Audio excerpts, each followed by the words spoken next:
Hello दोस्तों, नमस्कार। मैं प्रशांत भारती स्वागत करता हूं यूट्यूब चैनल ऑनलाइन प्लेटफॉर्म पर। आज हम लोग पॉलिटी में एक महत्वपूर्ण टॉपिक पढ़ेंगे। टॉपिक का नाम है राष्ट्रीय आपात या आपातकाल। ठीक है, टॉपिक का नाम है आपातकाल। ओके, तो देखते हैं। एक महत्वपूर्ण टॉपिक इसलिए है कि बहुत बार पेपर में, ठीक है, डिफरेंट एग्जाम में यहाँ से क्वेश्चन पूछे गए हैं। राष्ट्रीय आपात से, राष्ट्रपति शासन से, वित्तीय आपात से, ठीक है, साथ अनुच्छेद भी डायरेक्ट पूछ लेते हैं। इसको समझते हैं, ज़्यादा लंबा टॉपिक नहीं, शॉर्ट में देख लेते हैं। ठीक है, सबसे पहले हम लोग देखेंगे जो ये राष्ट्रीय आपात है या तो आपातकाल जो है ये किस देश से लिया गया है। ठीक है, ध्यान दीजिएगा। जो ये आपातकाल का जो बात है ये लिया गया है जर्मनी से। किस देश से लिया गया है? जर्मनी से। समझ में आया? पहला क्वेश्चन से ही पूछता है पेपर में। ठीक है, तो आपातकाल की बात जो है किस देश से लिया गया है? संवैधानिक स्रोत में तो जर्मनी बोलेंगे। उसके बाद देखा जाए आपातकाल जो है किस भाग में, संविधान के किस भाग में है, तो आप बोलेंगे 18। संविधान के किस भाग में चर्चा है आपातकाल का? क्या बोलेंगे? भाग 18 में। अनुच्छेद की यदि बात करें, अनुच्छेद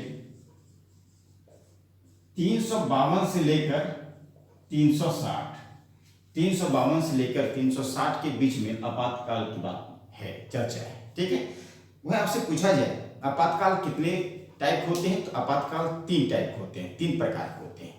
ठीक है, सबसे पहले हम देखते हैं राष्ट्रीय आपात, जो अनुच्छेद 352 में चर्चा है। वहीं राष्ट्रपति शासन, ये भी एक तरह से आपातकाल ही है। ठीक है, 356, वह अनुच्छेद 360 में वित्तीय आपात। ठीक है, तो आपातकाल कितने प्रकार के हुए? 3 प्रकार के हुए। एक राष्ट्रीय आपात, दूसरा राष्ट्रपति शासन और तीसरा वित्तीय आपात। तीनों अनुच्छेद भी याद रखना है आपको। राष्ट्रीय आपात किसके तहत? 352 के तहत। राष्ट्रपति शासन किसके तहत? 356 के तहत। वित्तीय आपात किसके तहत? 360 के तहत। क्लियर? यदि मैं क्वेश्चन पूछता है आपातकाल की चर्चा किन किन अनुच्छेद में है, तो याद रखिएगा 352, 356, 360, ऐसे आपको याद रखना है। ओके, अब राष्ट्रीय आपात के बारे में हम लोग चर्चा कर लेते हैं। राष्ट्रपात जो है कहते किसको हैं, लगते कैसे हैं राष्ट्रपात? राष्ट्रपात या तो बाहरी आक्रमण हो या तो भारत के अंदर में आंतरिक सशस्त्र विद्रोह, इस कंडीशन में राष्ट्रपात लगाया जाता है। फिर समझिएगा, बाहरी आक्रमण हो या सशस्त्र विद्रोह के समय पूरे देश या भारत के किसी भूखंड पर लगाया जाएगा या किसी भूभाग पर लगाया जाएगा। समझ में आया? फिर रिपीट करता हूं। मान चलिए भारत और पाकिस्तान के बीच में युद्ध हो जाए, हुआ भी है, और उसमें राष्ट्रीय आपात लगा भी है। क्लियर? अब सशस्त्र विद्रोह, भारत के अंदर में सशस्त्र विद्रोह यदि होता है उस कंडीशन में भी राष्ट्रीय आपात लगेगा। तो 1975 में जो राष्ट्रीय आपात लगा है उसमें सशस्त्र विद्रोह की प्रावधान नहीं था, उसमें ओनली था आंतरिक अशांति। क्या था? आंतरिक अशांति की वजह से लगा दिया गया था। आंतरिक अशांति की वजह से राष्ट्रीय आपात देश में लग गया था 1975 में। समझ में? तो 44वां संविधान संशोधन 1978 में यह प्रावधान लाया गया कि आंतरिक अशांति का स्थान आप नहीं लगा सकते हैं राष्ट्रीय आपात। उसके स्थान पर यदि सशस्त्र विद्रोह होता है भारत के अंदर में, उस कंडीशन राष्ट्रीय आपात लगाइएगा। बाह्य आक्रमण यदि होता है उसमें तो लगेगा ही लगेगा। ठीक है, तो अब तक जो है राष्ट्रीय आपात कितनी बार लगा है आप लोग बताइए? राष्ट्रीय आपात अब तक लगा है 3 बार। कितनी बार लगा है? 3 बार। कब कब लगा है? सबसे पहले लगा है 1962 में। कब लगा है? 1962 में। आपको पता होगा भारत और चीन के बीच में युद्ध हुआ था। 20 अक्टूबर 1962 से लेकर 21 नवंबर 1962 तक लगा था राष्ट्र। ठीक है, युद्ध हुआ था चीन और इंडिया के बीच में, और इंडिया के हार और चाइना की जीत हो चुका था, हुआ था। ठीक है, तो पहली बार लगा था। दूसरी बार कब लगा? दूसरी बार लगा था 1971 ईस्वी में। दूसरी बार कब लगा? 1971 में है। तो आपको पता होगा भारत और पाकिस्तान के बीच में युद्ध हुआ था। 4 दिसंबर को स्टार्ट हुआ था युद्ध, और 16 दिसंबर को जो है लगभग 15-16 दिन में जो है ये युद्ध जीत लिया गया था भारत की तरफ से, पाकिस्तान को हरा दिया गया था। इसी समय जो है बांग्लादेश स्वतंत्र भी हुआ है। ठीक, 1971 में। तीसरी बार कब लगा है? 1975 में, जब देश के प्रधानमंत्री कौन थे? इंदिरा गांधी जी। ठीक है, बिल्कुल तानाशाही शासन चला दिया था। तो उस समय इसके अगेंस्ट में जो भी पार्टी थी, इसके अगेंस्ट में जो भी बोलते थे, सबको जो जेल के अंदर भेज देते थे। उस समय राष्ट्रपति लगा था। यहाँ तो समझ में। अब ये राष्ट्रपति की हम बात करते हैं, ये विशेष बहुमत सदन में जब विशेष बहुमत के द्वारा ये राष्ट्रपति लगाया जाता है, इस बात को ध्यान दीजिएगा। जैसा आपको पता है कि बहुमत जो है 3 प्रकार के होते हैं, एक समान बहुमत, एक विशेष बहुमत, एक विशेष बहुमत प्लस आधे राज्यों से आधे से अधिक राज्यों का बहुमत होना चाहिए। तो ये ध्यान दीजिए, जब भी राष्ट्रपति लगेगा सदन में लोकसभा और राज्यसभा में जो है विशेष बहुमत पारित करके ही लगाया जाएगा। इसके लिए कम से कम जो है 1 महीना अनुमोदन पहले करना पड़ेगा। 1 महीना के अंदर जो है यह पारित करना पड़ेगा सदन में, दोनों सदन से। पहले तो था 2 महीने का प्रावधान था, 2 महीना के अंदर अनुमोदन होनी चाहिए। जो 44वां संविधान संशोधन हुआ 1977 में, उसको बदल के 1 महीना कर दिया गया है। इस बात को ध्यान देना राष्ट्रपति से संबंधित। जब इसको हटाया जाएगा समान बहुमत के आधार पे, जब भी इसको राष्ट्रीय आपात हटाया जाएगा, समान बहुमत लगाया जाएगा, विशेष बहुमत। इस बात को ध्यान, बहुत टेक्निकल शब्द है भाई, जब इसको नहीं समझे क्वेश्चन गलत हो जाएगा। जब इसको लगाया जाएगा तो विशेष बहुमत, जब हटाया जाएगा तो समान बहुमत के आधार पर हटा दिया जाएगा। समझ में आया? इतनी बात को समझिएगा। यदि टाइम देखा जाए राष्ट्रपति, ये अनिश्चित काल के लगाया जा सकता है, अनिश्चित काल के लगाया जा सकता है। अब देश में भी राष्ट्रपति लगा हो, यदि मान से लोकसभा कार्यकाल हो चुका है, क्या लोकसभा की कार्यकाल आगे बढ़ाया जा सकता है? 100% बढ़ाया जा सकता है। जब तक राष्ट्रपति है तब तक 1-1 साल के लोकसभा कार्यकाल बढ़ाया जा सकता है। ठीक, जैसे 1975 में लोकसभा का कार्यकाल 5 वर्ष से 6 वर्ष कर दिया गया था। ठीक, यहाँ पे इस कंडीशन को आपको ध्यान देना है। समझ गए होंगे शायद राष्ट्रपति संबंधित। 1-2 बार आप वीडियो को सुनेंगे तो आपको समझ में आ जाएगा। आगे हम बात करते हैं राष्ट्रपति शासन के बारे में। राष्ट्रपति शासन कब लगाया जाएगा? जब किसी राज्य की संवैधानिक तंत्र असफल हो जाएगा। जब किसी राज्य के संवैधानिक तंत्र असफल हो जाएगा। राष्ट्रपति शासन को हम राज्यपाल भी शासन कहते हैं, राजकीय शासन भी कहते हैं, ध्यान कंफ्यूज मत होइएगा। जब किसी भी राज्य के संवैधानिक तंत्र असफल हो जाए, संविधान के अकॉर्डिंग यदि ना चले कोई भी राज्य, ठीक है, या उस राज्य के जो मुख्यमंत्री हो वहां की जनता की सेवा ना कर पाए, वहां की जनता भूख से मरने लगे, वहां की शासन प्रणाली जो है बिल्कुल चरमरा जाए, तो उस कंडीशन में जो है उस राज्य में राष्ट्रपति शासन लगाना अनिवार्य है। तो वहां के जो राज्यपाल होंगे, राज्यपाल केंद्र को इंफॉर्मेशन करेंगे, राष्ट्रपति को इंफॉर्मेशन करेंगे, और राष्ट्रपति जो है, ठीक है, उस राज्य में राष्ट्रपति शासन लगा देंगे। ठीक है, वहां की सारी शक्ति, सारी रेगुलेशन सिस्टम केंद्र सरकार के अंडर में आ जाएंगे।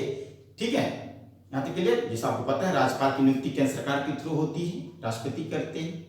ठीक है, तो याद रखना इस बात को। राष्ट्रपति शासन कब लगाया जाएगा? राज्यों में लगाए जाएंगे। कहाँ लगाए जाएंगे? राज्यों में लगाए जाएंगे, जब उस राज्य के संवैधानिक तंत्र असफल हो जाता है। क्लियर? ठीक है। अब राष्ट्रपति शासन जब लगाया जाता है, ये समान बहुमत के आधार पर लगाया जाएगा। किसके आधार पे? समान बहुमत। इसके लिए मैं अलग से वीडियो बनाया हूं, समान बहुमत क्या होता है, विशेष बहुमत क्या होता है, इसके लिए अलग वीडियो बनाऊंगा। ठीक है, वहां आप देखिएगा। तो याद रखना है राष्ट्रपति शासन समान बहुमत के आधार पर लगाया जाएगा। इसके लिए 2 महीने के अंदर अनुमोदन होनी चाहिए। इसकी यहाँ तक 1 महीने के लिए अनुमोदन, यहाँ 2 महीने के अनुमोदन होनी चाहिए। अब राष्ट्रपति शासन जो है मैक्सिमम 3 महीने तक लग सकता है।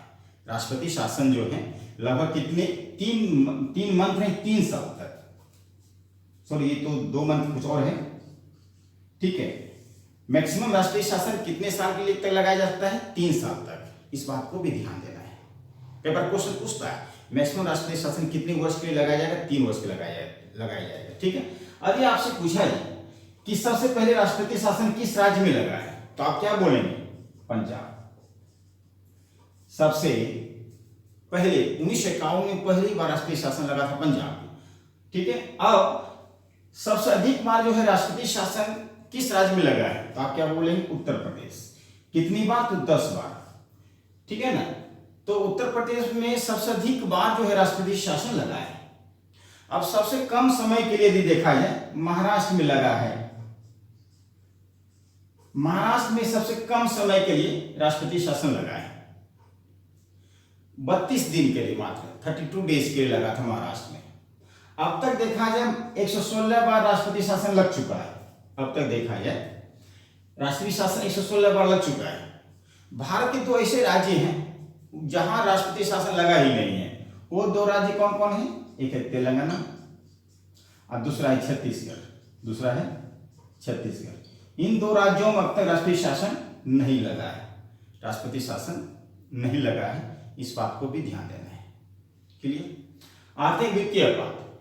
वित्तीय आपात जब भी लगाया जाएगा ये भी समान बहुमत के आधार पर ही लगाया जाएगा और इसके लिए 2 मंथ के अंदर भी अनुमोदन होनी चाहिए सदन से। ठीक है, 2 मंथ के अंदर में अनुमोदन सदन से होनी चाहिए। क्लियर? अब हम बात वित्तीय आपात कब लगाया जाएगा देश में? जब लगाया जाता है जब देश को वित्तीय घाटा हो। जो वित्तीय आपात कब लगाया जाएगा? जब देश को वित्तीय घाटा हो, पहला कंडीशन। अर्थात सरकार के कोष में कमी हो जाए तो सरकार टैक्स बढ़ा सकती है। तो सरकार के पास पैसा ही नहीं हो, इस कंडीशन में क्या होगा? वित्तीय आपात लगाया जाएगा। जितने भी सरकारी लोग हैं उनके वेतन में कटौती की जाएगी।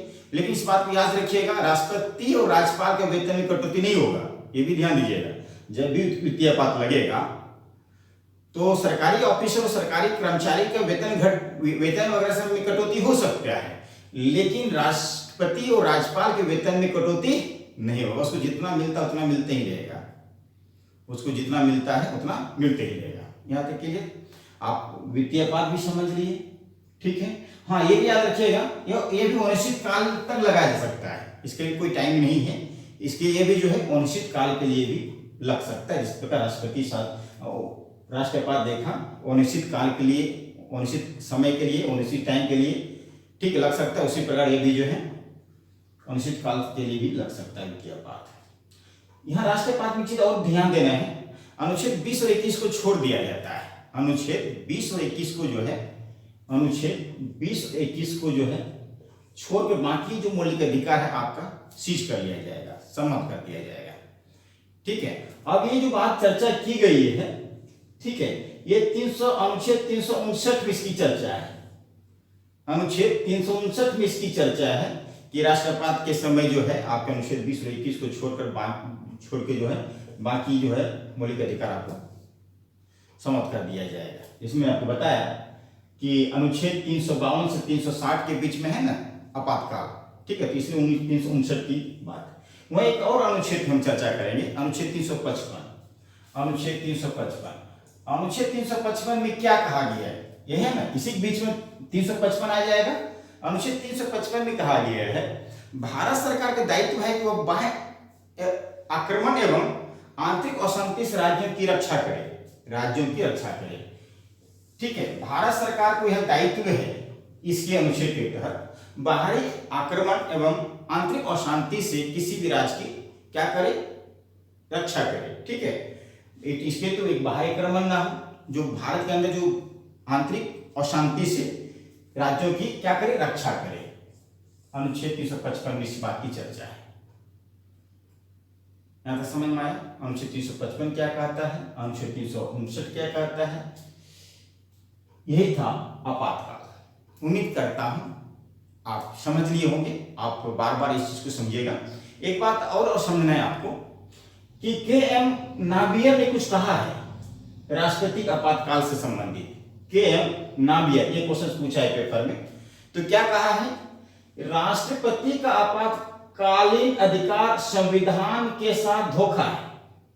यह स्टेटमेंट किसने दिया है? फिर समझिएगा, राष्ट्रपति का आपातकालीन अधिकार जो है संविधान के साथ धोखा है। यह स्टेटमेंट किसने दिया है? क्या बोलेंगे? के.एम. नाबियर। क्या बोलेंगे? के.एम. नाबियर ने इस स्टेटमेंट को दिया है। यहां समझ में आया? वो दिक्कत मोस्टली जो है बस काफी है। इतना ही आज की क्लास में, फिर हम लोग मिलते हैं नेक्स्ट क्लास में। Thank you.